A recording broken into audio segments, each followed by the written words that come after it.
आइए दोस्तों, इसी सीरीज का नेक्स्ट सेशन देखते हैं। अगले क्वेश्चन देखते हैं यूपीएससी आईएएस के पेपर में 81 क्वेश्चन आया हुआ है कि निम्नलिखित में से किसी अर्थव्यवस्था में मुद्रा गुणक में वृद्धि होती है। कैसे वृद्धि होती है?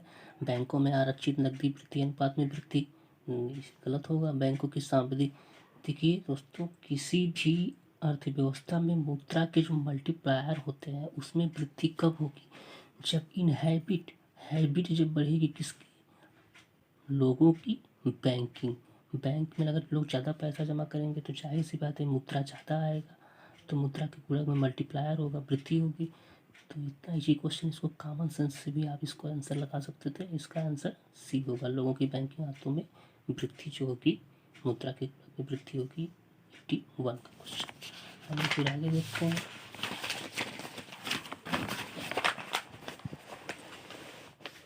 ये क्वेश्चन देखिए कि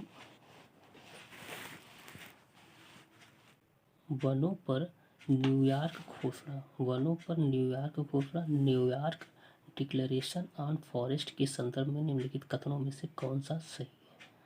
पहला दिया है 2014 में संयुक्त राष्ट्र जलवायु शिखर सम्मेलन में पहली बार इसका समर्थन किया गया। चलिए हम मान लेते हैं ये सही होगा। इसमें वनों के ह्रास को रोकने के लिए एक वैश्विक समय रेखा का समर्थन किया गया है। फिर ये वैध रूप से यानी लीगली बाइंडिंग, बाध्यकारी अंतर्राष्ट्रीय घोषणा, मतलब यह वैध रूप से, लीगल रूप से बाइंडिंग मतलब बाध्यकारी घोषणा है। तीसरा स्टेटमेंट कह रहा है यह सरकारों या बड़ी कंपनियों और देशी समुदायों द्वारा समर्थित है, ये है।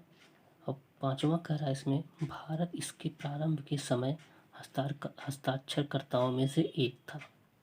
अब इसको आपको क्या आंसर लगाना है? पूर्ण देखिए, इसमें यह विकल्प है। देखिए दोस्तों, जब इसमें ये वनों पर न्यूयॉर्क घोषणा जो है, पहले तो आपको ये जानना चाहिए कि ये लीगली रूप से बाइंडिंग नहीं है, यानी बाध्यकारी है नहीं है, तो तीसरा गलत होगा। और जब तीसरा आप इसमें गलत कर देंगे तो ये गलत हो गया, ये गलत हो गया। एलिमिनेशन से दो विकल्प तो निश्चित रूप से गलत हो गए। अब बचा आपके पास ए और डी। तो 2014 में संयुक्त राष्ट्र जलवायु शिखर सम्मेलन पहली बार इसका समर्थन किया गया था। हो सकता है ये सही है। हालांकि मैंने मुझको ये तो याद था। अगर आपको हल करना है तो मैं आपको बताता हूँ कि बेसिक ट्रिक से आप कैसे सॉल्व कर सकते हैं। तो ये आंसर जो होगा सही होगा। पांचवा देखिए, इसमें जो कह रहा है कि भारत इसके प्रारंभ के समय से ही हस्ताक्षरकर्ताओं में से, तो क्या बताइए कि भारत जैसे मुद्रास्फीति, जैसे कि वो IMF जो हो गया, इंटरनेशनल मॉनिटरी फंड, उसका जैसे विश्व बैंक हो गया, इसके बाद यूएनओ हो गया, इसका जो है भारत प्रारंभ से ही हस्ताक्षर करता है। लेकिन जैसे कि ये आप अगर इसका पढ़ेंगे यूट्यूब पे या गूगल पे सर्च करके, रिसर्च करके, तो हमने इसको पढ़ा था। तो ये जो है इसका आंसर ये गलत होगा। पांचवा इसमें स्टेटमेंट गलत होगा। और एग्जैक्टली आंसर क्या होगा इसमें? 1, 2 एंड 4, यानी कि 1 भी सही होगा, 2 तो बिल्कुल सही है। आपको 2 तो जैसे अगर 2 अगर पता है तो भी आप 1, 2 और 4 के साथ जा सकते हैं। और पाँचवा देखिए हमने लगाया था, तीसरा और पाँचवा इसमें गलत है। और आंसर इसका 1, 2 एंड 4 होगा। इस तरीके से आप यूपीएससी आईएएस के पेपर को कैसे सॉल्व करते हैं, देखिए कितना अच्छा ट्रिक है। और 75 क्वेश्चन देखिए, तंत्रिका अपहास, न्यूरोडिजेनरेटिव समस्याओं के लिए उत्तरदायी माने जाने वाले मैग्नेटाइट कण पर्यावरणीय प्रदूषकों के रूप में निम्नलिखित में से किसमें से उत्पन्न होते हैं? एक प्रोग्रेसिव है, इसमें मोटर गाड़ियों के ब्रेक हो सकता है, मोटर गाड़ियों की इंजन हो सकता है, घरों में प्रयोग होने वाले माइक्रोवेव स्टोव, बिजली संयंत्र, टेलीफोन लाइन। तो दोस्तों, तंत्रिका में जो हम लोग का न्यूरो जो होता है वो जो प्रभावित करता है, जिसमें जाहिर सी बात है मोटर गाड़ी जो निकलेंगे उससे प्रदूषण होगा, मोटर गाड़ी के इंजन से जो निकलेगा, घरों में जो माइक्रोवेव स्टोव होते हैं उससे जो प्रदूषण निकलेगा, बिजली संयंत्र से, टेलीफोन लाइन से। तो आपको नहीं लगता कि सारे प्रदूषण के कारण है जो हमारे न्यूरो सिस्टम को प्रभावित करते हैं? तो इसमें आपको सोचना ही नहीं था। 1, 2, 3, 4 एंड 5 यानी सारे स्टेटमेंट इसमें सही है। ठीक, कितने ईजी से 75 और 74 क्वेश्चन देखिए ये कराया आपको। इसी क्रम में फिर आपने आगे देखिए, जैसे ये क्वेश्चन आया हुआ है कि आंध्र प्रदेश में मदनपल्ली के संदर्भ में निम्नलिखित में से कौन सा कथन सही है? इसमें देखिए पिंगली वेंकैया ने यहाँ भारतीय राष्ट्रीय ध्वज तिरंगे का डिज़ाइन किया, पट्टाभी सीतारामैया ने, मैडम ब्लाउसी। इसका जो एग्जैक्ट आंसर है, पतनपल्ली जो है आंध्र प्रदेश में एक स्थान है, इसका जो एग्जैक्ट आंसर है दोस्तों, रविन्द्रनाथ टैगोर ने यहाँ राष्ट्रगान का बांग्ला से अंग्रेजी में अनुवाद किया था। ठीक है, बेसिक एक कॉन्सेप्ट क्वेश्चन है, इसमें आप कोई ट्रिक नहीं लगा सकते, अगर आपको पता है तो ही लगा सकते हैं। और इसके बाद 75 क्वेश्चन देखिए। पुर्तगाली लेखक नूमिज के अनुसार विजयनगर साम्राज्य में महिलाएं निम्नलिखित में से किन क्षेत्रों में निपुण थी। तो आप विजयनगर के जब NCERT पढ़ेंगे, विजयनगर साम्राज्य पढ़ेंगे उसमें, तो आपको उसमें सारी चीज़ें मिलेंगी। कुश्ती भी है, ज्योतिष शास्त्र भी है, लेखागढ़ मतलब वो लेखा जो करती थी वो उसका भी कार्य करती थी, भविष्यवाणी का भी काम करती थी। तो इस तरीके से जो इसका आंसर होगा 1, 2, 3 और 4। तो ये आपको बेसिक समझ, मतलब आप पढ़े होंगे NCERT तो भी इसको आप इजीली से कर सकते हैं। इसके बाद फिर आइए नेक्स्ट क्वेश्चन करवाते हैं। 62 क्वेश्चन जो है, निम्नलिखित में से कौन सा प्राचीन नगर अपनी उन्नत जल संचयन और प्रबंधन प्रणाली के लिए सुप्रसिद्ध है, जहां बांधों की श्रृंखला का निर्माण किया गया था, संबद्ध जलाशयों में नहर के माध्यम से जल को प्रवाहित किया जाता था। दोस्तों ये देखिए क्वेश्चन बेहद इंपॉर्टेंट था UPSC में, हमने इसको धौलावीरा लगाया था। और इसको आपको हम बताते हैं, जैसे कि आपको पता होगा अभी हाल ही में धौलावीरा को हेरिटेज साइट में शामिल किया गया है। ठीक है, और रामेश्वरम जो वहाँ पे धौलावीरा को शामिल किया गया। ठीक, और धौलावीरा तो हेरिटेज साइट में शामिल किया गया, तो चर्चा के विषय था। ठीक, इसलिए पूछ लिया था एग्जाम में, प्राचीन नगर उन्नत जल। और इसके बारे में अगर आप विकिपीडिया करते हैं या सर्च करते हैं तो वहाँ पे उन्नत जल संचयन प्रबंधन प्रणाली, हालांकि ये बेसिक क्वेश्चन था, सभी ने इसका आंसर धौलावीरा लगाया था और धौलावीरा इसका सही भी था।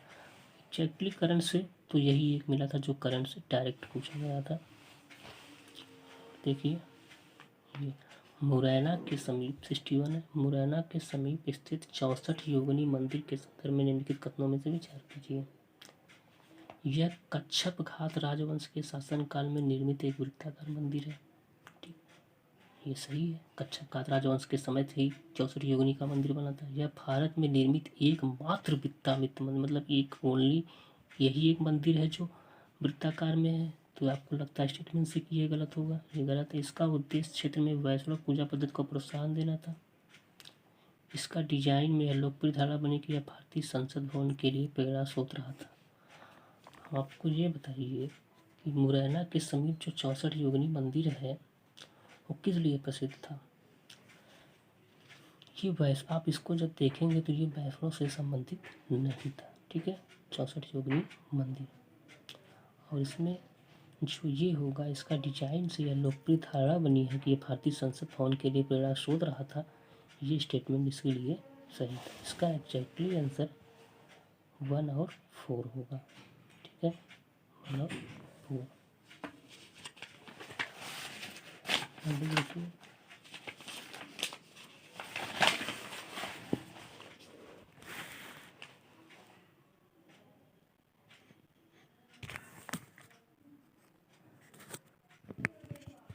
1919 के मार्टिन्ग्यू चेम्सफोर्ड सुधारों में 21 वर्ष से अधिक आयु की सभी महिलाओं के लिए मताधिकार की संस्तुति की गई है। ठीक, 1935 के गवर्नमेंट ऑफ इंडिया एक्ट में विधानमंडल में महिलाओं के लिए आरक्षित स्थानों का प्रावधान किया गया है। इसका जो है जब आप 1919 के मार्टिन्ग्यू चेम्सफोर्ड सुधार पढ़ेंगे तो उसमें ऐसा कोई प्रोविजन नहीं किया गया इसमें 21 से अधिक आयु के सभी महिलाओं के लिए मताधिकार की। तो ये स्टेटमेंट आपको लगता है कि ये बढ़ा चढ़ा के जैसे एक्स्ट्रा ऑर्डिनरी दिया गया है, तो ये स्टेटमेंट बिल्कुल रूप से गलत होगा। ये स्टेटमेंट देखिए 1935 के गवर्नमेंट ऑफ इंडिया एक्ट में विधानमंडल महिलाओं के लिए आरक्षित स्थान का प्रावधान किया गया था, ये सही होगा। इसका एग्जैक्ट आंसर बी होगा। और इसी प्रकार 53 क्वेश्चन देखिए। भारतीय इतिहास में 8 अगस्त 1942 के संदर्भ में निम्नलिखित कथनों में से कौन सा सही है। AICC यानी कि द्वारा भारत छोड़ो प्रस्ताव अंगीकार किया गया, इसका एग्जैक्टली आंसर यही होगा। ऑल इंडिया कांग्रेस जो है इसके लिए भारत छोड़ो मतलब कि 8 अगस्त 1942 को ही भारत छोड़ो का प्रस्ताव को अंगीकार किया गया। आप इसको पढ़ सकते हैं, हालांकि ये फर्स्ट नज़र में आपको फर्स्ट इम्प्रेशन से पता चलेगा इसका आंसर ये होगा, तो ये सही भी है। इसी इसी क्रम में आप आगे देखिए, ये कौन सा था, 53, 54 देखिए, इनमें से कौन अंग्रेजी में अनुदित प्राचीन भारतीय धार्मिक गीति काव्य सॉन्ग्स ऑफ प्रिजन से संबंध है। सॉन्ग्स ऑफ प्रिजन दोस्तों ये मोहनदास करमचंद गांधी, ये इसका आंसर होगा।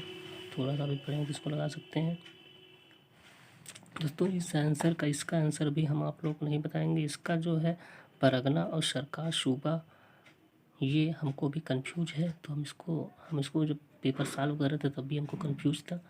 हालांकि ये बेहद ईजी क्वेश्चन था, इसमें ये हमारा तो उसको हम लगाए ही नहीं थे, काफ़ी कोशिश की लेकिन छोड़ दिए थे इसको। 56 देखिए, निम्नलिखित में से कौन सेक्रेटरी के रूप में हिंदू फीमेल स्कूल संबद्ध थे, जो बाद में बेथ्यून फीमेल स्कूल के नाम से जाना गया। आप जब ये हमने इसको पढ़ा था, बेथ्यून कॉलेज जो है नाम से स्पष्ट, ईश्वरचंद विद्यासागर ने इसके लिए संस्तुति किया था, ईश्वरचंद विद्यासागर। ये एग्जैक्टली आंसर सही है।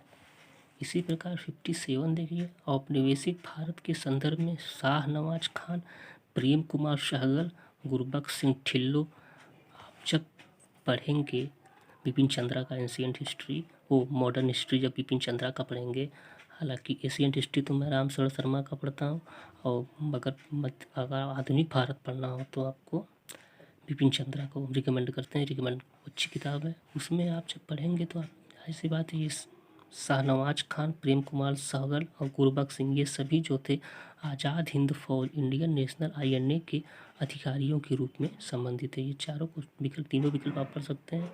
इसका एग्जैक्टली आंसर हमने डी लगाया था और डी इसका सही भी है। ठीक,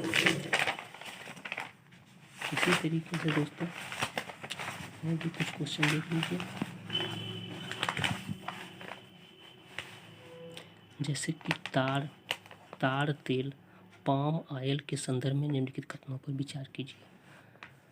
ताड़ तेल वृक्ष दक्षिण पूर्व एशिया में प्राकृतिक रूप में पाया जाता है।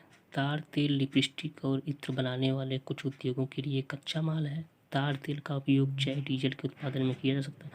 एज ए ताड़ तेल, जो पाम ऑयल आप पढ़ेंगे दोस्तों, इसमें पाम ऑयल काफ़ी चर्चा में है, करंट अफेयर में भी और सब चीज़ों में। इस पर UPSC क्वेश्चन भी पूछा था, और ये एक प्रोग्रेसिव स्टेटमेंट देखिए, इसमें कुछ भी आपको ऐसा नहीं लगता दक्षिण पूर्व एशिया, जिससे आप चाह सकते हैं कि ताड़ तेल जो है वृक्ष दक्षिण पूर्व एशिया में प्राकृतिक रूप से पाया जाता है। ठीक है, और इसका आंसर जो होगा 1, 2 और 3 हमने लगाया था, और ये सही भी है। ठीक, तो इस तरीके से क्वेश्चन आप लगा सकते हैं। जैसे और भी क्वेश्चन देखिए दोस्तों,